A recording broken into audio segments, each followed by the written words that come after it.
Yo, what's up guys? Another toy, another day.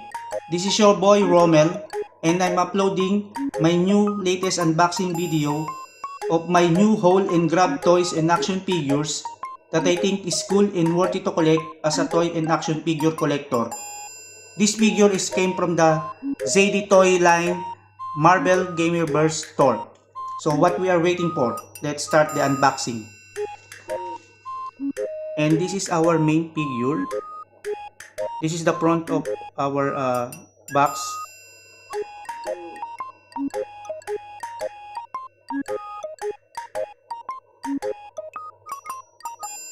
And this is the back.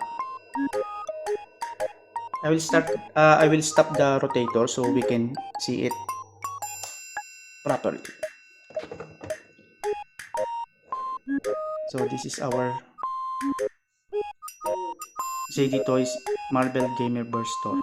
Actually, I removed already the plastic to make it fast our opening or unboxing. So I will open now.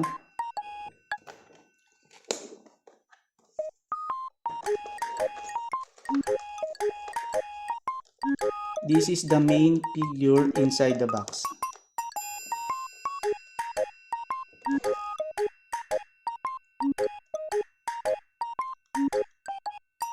Maybe inside is some other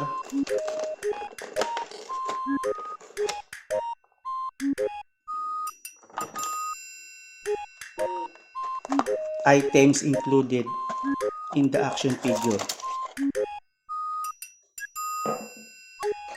This is some item included in the action figure. They have two alternate hands, one stand, and one hammer that I think it's very nice and good. I will not open this one because I only want to show you the main figure.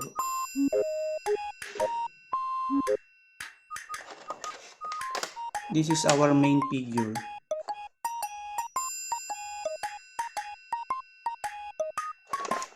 I will remove now on the plastic box.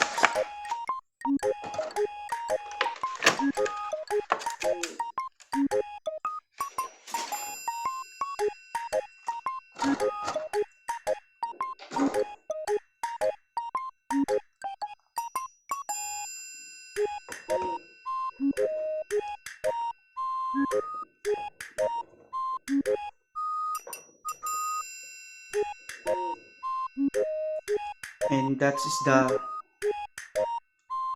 Gamerverse store.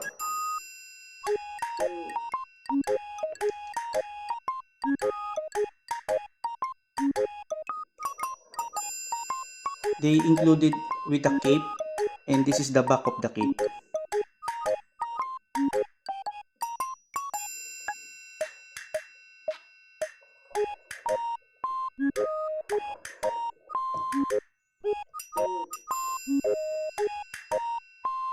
And then this is the face of the figure.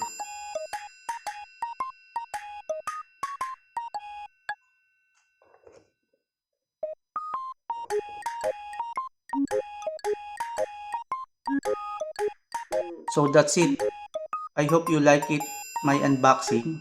This is the first time that I'm doing the unboxing. I hope that you can support me by subscribing, like, and share for my next video that I will do. Thank you for your time and see you again on the next video.